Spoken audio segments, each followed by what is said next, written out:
is too high. Bring me down. Can't bring me down. Let me tell you. Bring me down. Can't bring me down. Your love is too high. Bring me down. Stay with me. You have an idea, and then you develop it, and you take it to full execution. Right? From idea, you execute, and then you have a new company.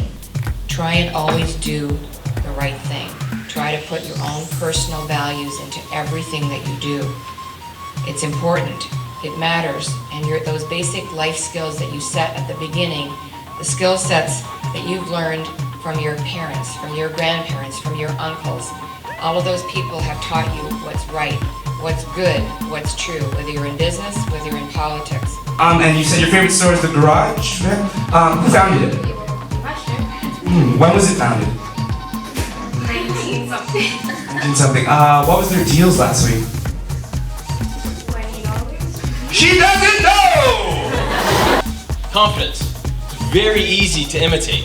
You do not have to be confident, you have to convince that you're confident. Nobody's saying you have to change your personality. Some people will never be a public speaker. But they don't have to be. They can be confident in one-on-one interactions. And when you know the essence of who you are, it starts to reflect in all areas of your life. Reflects in your body and how you look. You look better looking. You're way better looking when you know what your essence is. Yeah? You make more money. You have better friends. You surround yourself with people that really care about you. So what is the lesson in this right here? What is the lesson? The important lesson of leadership, the important lesson for entrepreneurship, for business people. Sometimes you just gotta do something. What is that? What is that thing you gotta do sometimes? Sometimes you just say it out loud. Just say it out loud. You gotta take a risk sometimes. You just gotta you gotta walk up to somebody and be, listen, I wanna work for you. You gotta say, listen, I got an idea. I'm just gonna go do this idea. Maybe it doesn't make a lot of sense. Maybe I didn't really think it through all the way. But sometimes you just gotta take an idea and run with it. I'm not even sure if I'm helping anyone, but I can tell them what I do, and that could be my advice.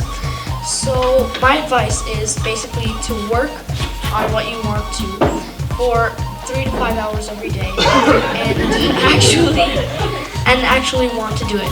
Don't force yourself to do it. This is somebody who came from a background with no money. She never had anybody teach her how to save or how to budget or how to invest.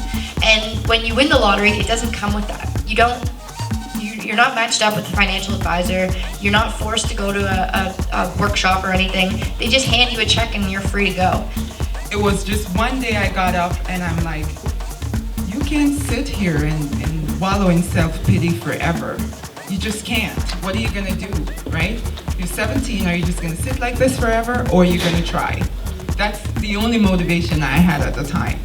As different phases in my life, I find different motivation, different inspiration. But when I started off in high school, I wanted to get into business because I wanted to make lots of money, right? I wanted to have the biggest car. Well, not the biggest car, obviously, I don't want the biggest, but the nicest car, right? I wanted to have the biggest home.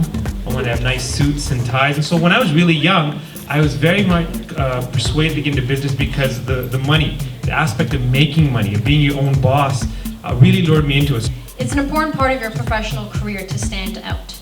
The reason why I say this is because there isn't a leader out there that hasn't made their own path. Most leaders are actually what we call self-made. Every leader shares some of the same great qualities. They all work hard, they're all very disciplined, and from an individualistic perspective, they all have a vision that's supported by their own passion. When you're starting a new business, you don't have all the money in the world, so you're backtracking, you're going to this route to make that money, to try and go over here, make that money to make this happen. And so I had to really focus on what I wanted to do and really pray. I pray, I grew up in the church, so I pray. And so that really helps me as well. Instead of showing you the way I played the bully, me and you was agreeing, people say you were the bad seed. You were deeper than young G if you ask me. Anything we tag team and we were nasty. All you needed was a father, I'm like, Lord, why the kid just didn't ask me? But I had my own demons, needed a father myself, and had some loose semen. And he was even on me.